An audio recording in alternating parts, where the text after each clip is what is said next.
que el artículo 2 de la Convención Internacional sobre los Derechos del Niño dice que todos los niños tienen que tener el mismo derecho a ser protegidos, ¿sí?, en su desarrollo infantil. El Juan que esté en Tijuana, ¿cómo va a ejercer la patria potestad si el hijo de él está aquí, la hija del hijo de él está en Mochis, y solamente la María es la que se va a encargar? Que le dijéramos al padre, o sea, al nuevo esposo de la María, ¿verdad?, que también tiene su hijo ahí en el hogar, que él va a ser o tutor legítimo, tutor representante. Una cuestión, una operación que ocupe urgencia de operación, pues ¿quién? Si el papá, el biológico, está en Tijuana, hay que desterrar el vocabulario de padrastro, madrastra. Nos han hecho trizas la literatura, las películas con esas acabradantes formas del padrastro y la madrastra. Por eso, véanlo en el diccionario: patraster, padre; padrastro, mal padre, dice. Y luego madrastra, aún de azúcar amarga, dicen.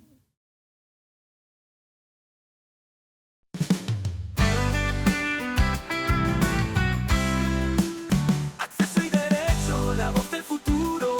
Ciencia y justicia bajo un mismo muro. Derechos al aire, siempre en Bienvenidos conexión. al podcast Este es el Acceso podcast. y Derecho. Únete a la misión. El acceso a la justicia explicado en nuestro idioma.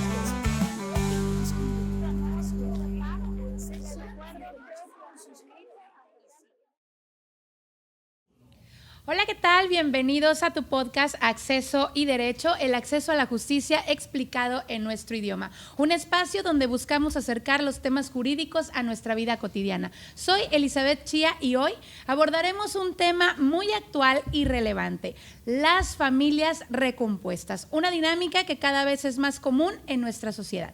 Para explorar este tema tenemos el honor de contar nuevamente con la participación del magistrado en retiro Claudio Raimundo Gámez Perea, un experto en derecho familiar con una destacada trayectoria en la interpretación y aplicación de las leyes en esta materia. Antes de iniciar, permítanme compartir con todas y todos ustedes una síntesis de su extenso currículum. El magistrado Claudio Raimundo Gámez Perea cuenta con una amplia trayectoria, es licenciado en Derecho por la Universidad Autónoma de México, cuenta con posgrado en la Universidad Complutense de Madrid, España. Dentro de su trayectoria profesional se ha desempeñado como director de Asuntos Jurídicos del Ayuntamiento de Ahome, Sinaloa, como secretario del Tribunal Universitario de la Universidad Autónoma de Sinaloa, presidente de la Academia Sinaloense de Docentes e Investigadores del Derecho, AC, secretario de Acuerdos y juez de primera instancia del ramo civil, profesor emérito de la Universidad Autónoma de Sinaloa, profesor de licenciatura, maestría y doctorado por la UAS, Universidad de Occidente, Universidad de Durango, Universidad del Valle del Fuerte y Centro de Estudios Superiores de Guamúchil. Ponente y congresista nacional e internacional en Derecho Familiar, celebrados en Panamá, Colombia, Argentina y Cuba. Director de la Academia Nacional del Derecho Familiar, de la Confederación de Colegios y Asociaciones de Abogados en México, AC, comentarista en radio y televisión en temas de derecho familiar, autor del libro del texto de Derecho Familiar citado por la Suprema Corte de Justicia de la Nación y coautor de los Códigos Familiar y de Procedimientos Familiares del Estado de Sinaloa. Magistrado presidente de la Cuarta Sala Familiar del Supremo Tribunal de Justicia del Estado de Sinaloa desde 1990 a 2023. Es un honor tenerlo de nueva cuenta con nosotros con este tema tan interesante. Bienvenido, magistrado Claudio Gámez Perea. Un aplauso. Gracias a ustedes. Muchas gracias. Es un honor tenerlo aquí, definitivamente, y hoy en este tema tan interesante, tan importante, tan actual, que tiene que ver con la familia recompuesta. Y para iniciar con este tema me gustaría poner primeramente en contexto de nuestra audiencia el concepto, ¿no? ¿Qué entendemos por familia recompuesta desde un punto de vista jurídico más? Sí. Voy a dar los precedentes para saber hasta dónde llegamos con una propuesta de iniciativa del Código Familiar que tenía 6 artículos y solamente dejaron uno, el 387. Después de los divorcios, después de las nulidades de matrimonio, después de los estados de viudez o simplemente de las separaciones de hecho, se van a formar nuevos grupos familiares, sobre todo cuando en sus primeras relaciones procrearon hijos. Es decir, que cuando nosotros empezamos a ver que había un tránsito en el que la madre que ya tenía un hijo, ¿sí?, divorciada, viuda, ¿sí?, se había declarado nulo su matrimonio, casa por segunda ocasión y el segundo esposo, concubino o conviviente, ya tiene hijos, y empezamos a ver una mezcla de grupos que mantenían una situación totalmente irregular. Es decir, ¿quién puede corregir al hijo o a la hija del otro consorte que están al interior del hogar? ¿Cómo podemos nosotros establecer los derechos y obligaciones que tienen las nuevas parejas, los nuevos, ¿verdad?, esposos, con los hijos del otro consorte o del otro concubino? Muy bien. Queríamos, con una facilidad que no la pudimos obtener, de que hubiera una seguridad jurídica en ese tráfico, en ese tránsito, porque ahorita el problema es de que hay campo pavimentado para que las primeras uniones se rompan, terminen fácilmente y accesen las mujeres y los hombres que ya no están en las primeras uniones, ¿sí?, a nuevas relaciones familiares, pero que llevan hijos de ellos y llevan del otro lado. Muy bien, habría que entonces sopesar que el artículo 2 de la Convención Internacional sobre los Derechos del Niño dice que todos los niños o niñas que estén al interior del hogar, sin importar su relación o vínculo que hayan tenido sus padres, tienen que tener el mismo derecho a ser protegidos, ¿sí?, en su desarrollo infantil. Magistrado, entonces partimos de que es una nueva reconfiguración del núcleo familiar, donde, bueno, decimos nosotros a tono de broma, pero es la realidad, están en conjunto los tuyos, los nuestros y los de ambos, ¿no? Refiriéndose a las personas menores de edad, bueno, los hijos, hijas. En primera instancia, ¿qué características las distinguen de otras estructuras familiares? Bueno, es que el tema aquí es que se propician muchas relaciones de estas personas. Por ejemplo, resulta que hay combinaciones múltiples. En ese hogar conviven un hijo de la María, que tuvo en el primer matrimonio, ajá, y un hijo del Juan, que también tuvo en la primera relación, en la primera unión. Luego hacen hijos en común, y entonces ahí está lo que usted decía.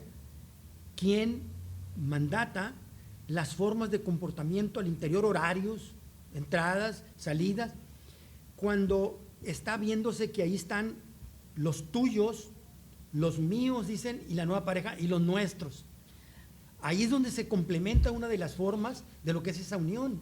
Y ahí, por ejemplo, ¿cuáles son los principales conflictos que surgen en estas familias, sobre todo en la convivencia de integrantes provenientes de diferentes núcleos familiares? Muy bien. Nosotros quedó solo el 387, en la que decimos de alguna manera, por ejemplo, la María que estaba casada y se divorció, el Juan está en Tijuana. Pero el Pedro, su nuevo marido, dice, bueno, el otro está en Tijuana, el papá del niño, y entonces, ¿quién le va a dar un mandato o un ordenamiento? Nosotros empezábamos a señalar, y esto lo quiero dejar muy claro para que no haya ninguna confusión. Esa nueva familia, ¿sí?, las que estamos haciendo, se le va a llamar también familia combinada, familia mezclada, segunda familia, familia ensamblada. Y entonces vamos a ver cómo pueden convivir personas en las que la María, cuando trae a su niña, el chico, la hija de él, ha terminado con los vínculos vecinales, con los amigos. ¿Cómo va a ser el comportamiento en una nueva relación donde el hijo de la otra, del esposo, del nuevo esposo de su mamá, el comportamiento? ¿Y cuál va a ser la forma de comunicarse en relación, ¿sí?, con el nuevo esposo? Bueno, lo que tratamos de explicar nosotros era lo siguiente, que las familias recompuestas tendrían que tener una organización de tal manera que en la ley pudieran tener acceso, sí, porque por ejemplo, el Juan que está en Tijuana, ¿cómo va a ejercer la patria potestad si el hijo de él está aquí, la hija el hijo de él está en Mochis, y solamente la María es la que se va a encargar? Pero le dice el nuevo esposo de la María, oye, pero es que tu hijo… Entonces, esas convivencias, esos vínculos, los queríamos afinar de tal manera que se pudieran dominar. Por eso pedíamos la, pero urgente intervención de los expertos conductuales, que les enseñaran a esos chicos a que, si bien es cierto, tumbaron sus relaciones anteriores, los dos hijos, uno de la María y el otro del Juan, del nuevo esposo, dices, oye, pero ¿cómo es ayudar? Sí, es un lugar donde se van a conflictuar intereses muy diferentes, formas de educación muy diferentes. Entonces, en esta familia ensamblada, ¿qué era lo que se buscaba en la exposición? Bueno, que le dijéramos al padre, o sea, al nuevo esposo de la María, ¿verdad?, que también tiene su hijo ahí en el hogar, que él va a ser o tutor legítimo, tutor representante. Por ejemplo, en un caso, en una escuela, en una cuestión, en una operación que ocupe urgencia de operación, pues ¿quién? Si el papá, el biológico, está en Tijuana, y resulta que el padre conviviente, el padre afín, que ahorita voy a decir rápido si me lo permiten, que debemos desterrar de una vez por todas, y ahorita me recuerda lo que estaba diciendo, del vocabulario jurídico, padrastro, madrastra. Ajá.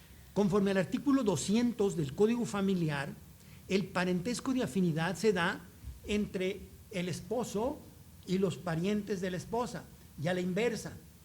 ¿Qué significa? Por ejemplo, el hijo de la María viene siendo hija afín del nuevo esposo de la María, y el nuevo esposo de la María es padre afín, no es padrastro. Okay. Entonces el término es padre afín o Padre madre afín en su caso. E hija afín o madre afín en su caso, porque está establecido en la norma, el 200 lo dice cuál es el parentesco de afinidad. Bueno, esto nos puede llevar a situaciones que no lográbamos nosotros porque queríamos, sí, nosotros podemos hablar de derechos y obligaciones, pero ¿quién maneja los traumas y las emociones? Pues son los expertos de la conducta. Buscamos psicólogos, psiquiatras, sociólogos que nos orientaran cuáles serían las formas de guiar un comportamiento al interior del hogar, donde una de las formas de convivir es los tuyos, los míos y los nuestros.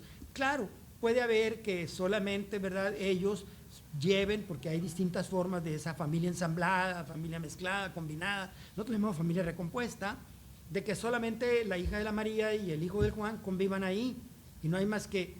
Entonces, podríamos decir, como dicen en el rancho, los tuyos y los míos, esos, tus hijos y mis hijos se están peleando con nuestros hijos, por esas combinaciones donde hay un silencio sepulcral de la norma, porque le quitaron los otros 4 artículos del 387, y no se sabe dónde empiezan las obligaciones, si es el nuevo esposo de la María, ¿sí?, ¿qué es? ¿Tutor? Hombre, si al DIF, para los abandonados, los expósitos, son 2 condiciones diferentes, en automático el DIF, el sistema DIF es tutor legítimo, sin que un juez le discierna el cargo de tutor. Pues en automático aquí, cuando menos, dale la característica a los padres afines y madres afines, esa característica de tutores. Pero, insisto, hay que desterrar el vocabulario de padrastro y madrastra. Eso incluso se los digo, que nos han hecho trizas la literatura, las películas, con esas abracabradantes formas del padrastro y la madrastra. Por eso, véanlo en el diccionario, patraster, padre, el padrastro, mal padre, dice, y luego madrastra, aún de azúcar amarga, dicen. O sea, hay que quitarlo. Hay gentes nuevas en estos padres afines y madres afines que dan un mayor afecto, un mayor cuidado, y tienen mayor responsabilidades de los hijos como si fueran biológicos. ¿Qué derechos y obligaciones tienen los padres afines o las madres afines dentro de estas familias? Nosotros, en lugares, por ejemplo, como en Inglaterra, los padres afines están obligados a darles alimentos a los hijos afines. Nosotros no quisimos llegar a esa situación. Lo que queríamos primero, oye, ¿Cómo protegemos a los hijos afines? Por ejemplo, voy a decirlo rápido, Chávez, un presidente de los notarios, en una plática que sostuve me hizo una pregunta: oiga, fíjese que tengo un ingeniero que tiene 2 niñas, desde los 7 años se casó con esa madre de las niñas y entonces ahora las niñas son licenciadas en informática y una es médica general, es doctora en medicina. Y le digo, bueno, es que la adopción en el 311 no permitía la adopción, ¿sí? O sea, solo menores de edad, o lo voy a decir de otra manera, mayores de edad si estaban incapacitados. Y entonces esas niñas que ahora son profesionistas, que convivieron con sus padres afines, que lo único que les falta es que aparezcan como padres a esos, al ingeniero que se casó y que vio crecer desde los 7 a los 22, 23, ¿verdad? Y la norma totalmente, pues déjeme decirle que hasta agosto del 2023 se reforma el artículo 311 y ahora eso de que la adopción solo puede ser para personas menores de edad, no hay que decirlo, y solo los mayores pudieran ser adoptados si están incapacitados. O sea, entonces eso ya no. Ahora sí han recibido afecto, cuidado, prodigalidad de los padres, los afines. Pero fue hasta el 2023. Es muy reciente. Pues, y solamente esto. No, queremos de los padres afines su característica para ir a la escuela, porque no está, el padre anda en Tijuana, ¿sí? Una operación, representarlo como si fuese un padre cuidador, padre social o tutor, como nosotros les llamábamos padre social o tutor, pero con un tutor con las amplias facultades. Ahí quedó la norma. Muy bien. ¿Cómo se aborda la guarda y custodia en una familia recompuesta? Especialmente cuando existen desacuerdos entre los progenitores biológicos. Había dicho, y no es presunción, no me vean así, a veces soy demasiado bocón, trato de explicar que hablaba con las juezas y los jueces familiares. Decía, en un problema de custodia, ¿sí? Cuando sabes que la María está casada por segunda vez y el padre llama al padre afín, es el que se percata diariamente de cuál es el aspecto conductual, no nomás al psicólogo, la psicóloga, no. El padre afín tiene que ser convocado para que exponga, pues en el mayor interés del niño, en el interés superior del niño o de la niña, tendrá que recibirse, captarse una opinión, pues ahí quedó. Pero cuando menos avanzamos en esto de la adopción, porque estaba en el Código Civil de Nuevo León desde hace como unos 20 años, y nosotros un código familiar, y no receptábamos a estas nuevas familias, grupos familiares, que le digo, son muchísimas, porque ahora, por ejemplo, imagínense con el divorcio mutuo consentido, digo, era dificultad, bueno, pero a los dos y no había. Divorcio necesario, no había problema. Pero ahora el divorcio express, usted lo pide, se lo dan. Por la mera ¿Qué voluntad. es eso? Se va pavimentando el camino para que ellos, todos estos divorciados, se vayan a las familias recompuestas o a las familias ensambladas. Y nosotros viendo como siempre, ¿verdad? Sí, que el derecho, el espejo retrovisor aquí y el derecho está totalmente perdido en el espacio. Por eso era importante esta nuevo tipo familiar. Hay una pregunta que nos han hecho en la audiencia. En algunos casos, dice, los acuerdos prenupciales o posnupciales pueden prevenir problemas. ¿Qué papel desempeñan en las familias recompuestas? Miren, el único patrimonio, el patrimonio común de los mexicanos es que no tienen patrimonio. Entonces, ¿sobre qué hay que conveniar? ¿Cuáles son las capitulaciones matrimoniales? ¿Quién hace capitulaciones matrimoniales? Por eso las discusiones. Es que te casaste y no hiciste capitulaciones matrimoniales. Hay un artículo que dice que las capitulaciones matrimoniales nacen al celebrarse el matrimonio. Pues los pobres, ¿quién hizo de aquí? Va a haber, díganme, una capitulación matrimonial. Mucho menos en la familia recompuesta, que está totalmente ausente de esta. Claro, familias pudientes, hasta por esas uniones pasajeras, uniones libres, que no llegan a concubinatos, pues claro, que hacen convenciones de tipo económico, patrimonial, no, pues eso no es ningún problema. Pero ocuparnos de un tema en el que las y los mexicanos estamos muy lejos de estar metidos en este brete. Sin embargo, le quiero decir que los derechos, sosteníamos nosotros en uno de los 389, de los que quitaron, de que los hijos afines, hijas afines, tuvieran derecho a la convivencia con aquellos padres afines cuando se rompió esa coyuntura. Imagínense un padre afín, el caso del ingeniero, que se pelee la mamá, ¿sí?, con el ingeniero. las niñas que tienen como 20 años con él, no, que deben tener derecho a acceso a la comunicación después de haberse roto ese segundo matrimonio o se rompiera esa unión concubinal, conyugal o simple hecho. ¿Cómo afecta la formación de una familia recompuesta a cuestiones como herencias y sucesiones? Es como todo, ¿no? Nosotros tenemos como supuestos para heredar el parentesco, el concubinato, ¿no? En la sucesión legítima o intestamentaria. ¿Sí? No hay testamento, para ser claro. En la testamentaria no, porque lo que cuenta es la voluntad, la disposición del que va a hacer su última disposición, el testador, claro, siempre y cuando, para que no sea un testamento inoficioso, no es que sea nulo el testamento, sino lo que se hace es que, espérate, tú heredero tienes que pagar alimentos, aquí mira, a los hijos que no son, ¿verdad?, no tienen la mayoría de edad o mayores de edad discapacitados, la concubina, etc. Y hay una serie de situaciones de que ese testamento no es que sea nulo, sino que debe de pagar, su inoficiosidad consiste en que hay que pagar. En la cuestión de las familias recompuestas se va agravando todo, porque vamos a cuentagotas diciéndole, es que en el primer matrimonio de la María y su esposo, todo estaba totalmente regulado en la ley. El problema viene en el segundo matrimonio.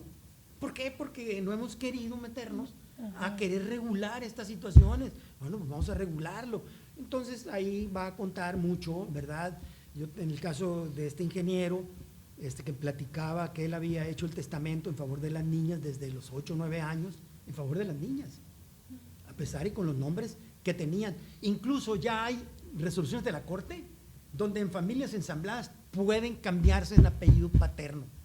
Sí, en el caso que estoy platicando. Oye, es que el papá, ok, ya hay resoluciones.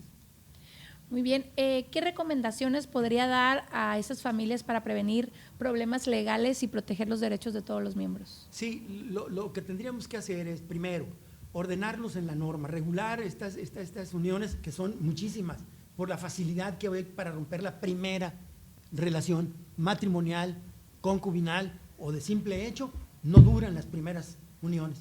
Bueno, si sabemos, luego ahora, pues a través de lo que es el divorcio, ¿verdad?, a pedimento de parte, pues, ¿qué más?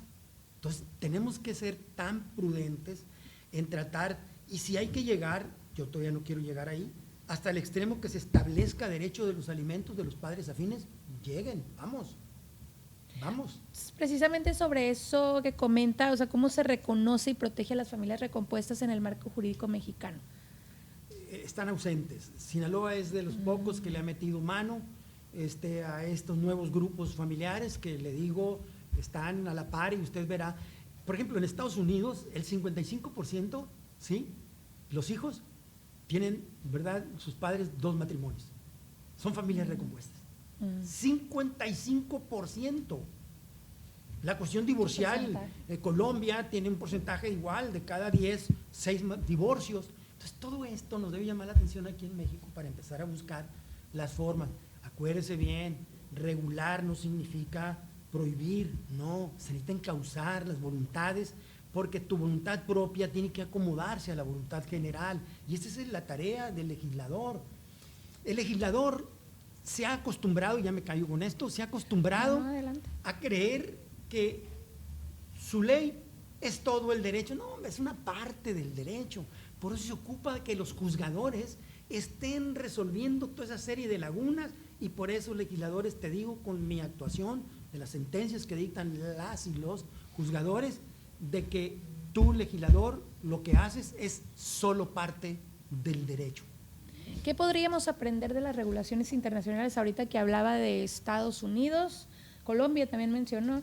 ¿Qué podríamos aprender? ¿Qué avances hay en otros países sobre ese tema? Sí, le digo, hay esas cuestiones, derecho a la convivencia de los hijos afines, viendo el interés superior de la infancia.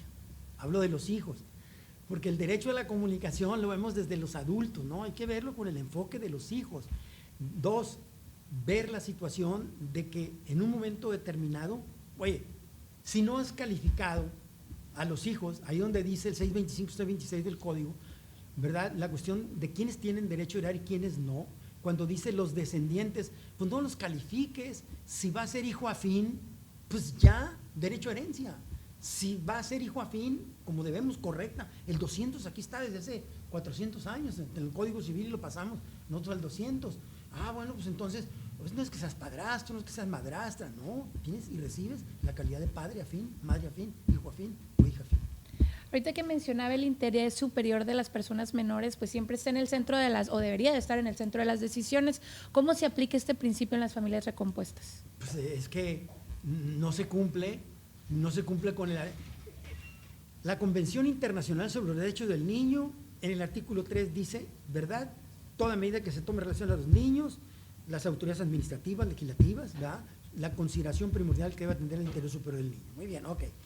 Pero el tema es de que surgen situaciones de que se han querido ver los derechos de los adultos y soslayar los derechos. Entonces el artículo 2 de la Convención habla de que todos los hijos que estén ahí con independencia, cuál sea la relación que tenían los padres, deben ser cuidados en igualdad de circunstancias. Ya está en la norma, ya está en el artículo 2, la posibilidad de que los chicos ahí, pues es que el hijo de la María, el Pedro, que es el nuevo esposo, pues ¿sabes qué, compañero? Estás obligado a proveer afecto, cuidado, protección, alimento. ¿Qué? Sin duda, pues es un tema bastante interesante y mucho por hacer también en nuestro país. ¿Cómo visualiza el futuro del derecho familiar en México respecto a esta creciente dinámica social? Miren, ahorita decía que el derecho familiar es la rama más transformante, caliente y evolutiva que podemos sostener. Les decía que a contrapartida del derecho de las obligaciones del contrato no generan la preocupación, y lo más viejo del derecho familiar, lo que pasó anoche. Y cité unas palabras de un viejo profesor que decía que el derecho familiar, ¿sí?, es un viaje sin destino fijo. Es la rama que todos los agentes sociológicos, biopsicosociales van a ir a impactar al derecho familiar, más tarde o más temprano. Muy bien, magistrado, pues ha sido un placer enorme contar con su experiencia, con sus amplios y vastos conocimientos. Y antes de finalizar, me gustaría preguntarle si hay algún otro comentario que quisiera agregar, algo que de repente, quiero decirle que aquí en la audiencia estaban bastante interesados con este tema, porque es muy común, sin embargo, pues todavía falta mucho por hacer en cuestiones jurídicas, pero algo que más que guste agregar. No, solamente agradecerles a ustedes. Y la verdad, reiterar, estoy muy sorprendido gratamente por estos espacios, por esa cantidad de gente que acude a un aula universitaria a escuchar pláticas, ¿verdad? Sobre todo de gente que a lo mejor todavía no está muy prendida del derecho familiar, lo cual pues me da pues la idea, pero una idea segura, firme, de que aquí hay academia y de que aquí hay realmente preparación para nuestros alumnos y alumnos. Muchísimas gracias, pues le agradecemos de nueva cuenta haya aceptado nuestra invitación, agradecemos profundamente su tiempo y por compartirnos esta valiosa información. A nuestra audiencia, muchas gracias por acompañarnos en este episodio más de Acceso y Derecho. Si les ha parecido interesante, las y los invitamos a compartirlo y seguirnos en nuestras redes sociales. Recuerden que juntos podemos construir una sociedad más informada y más justa. Nos escuchamos en el próximo episodio de Acceso y Derecho. Hasta pronto. Esto fue Acceso y Derecho.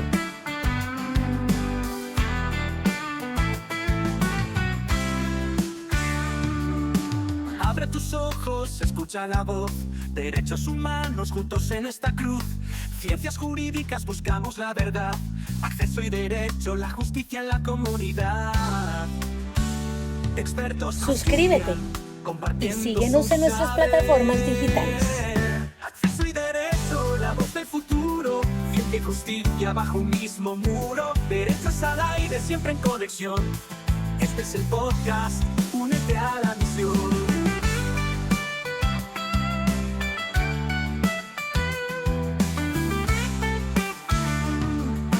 Cada semana media hora de pasión. Entrevistas profundas, pon atención. Los estudiantes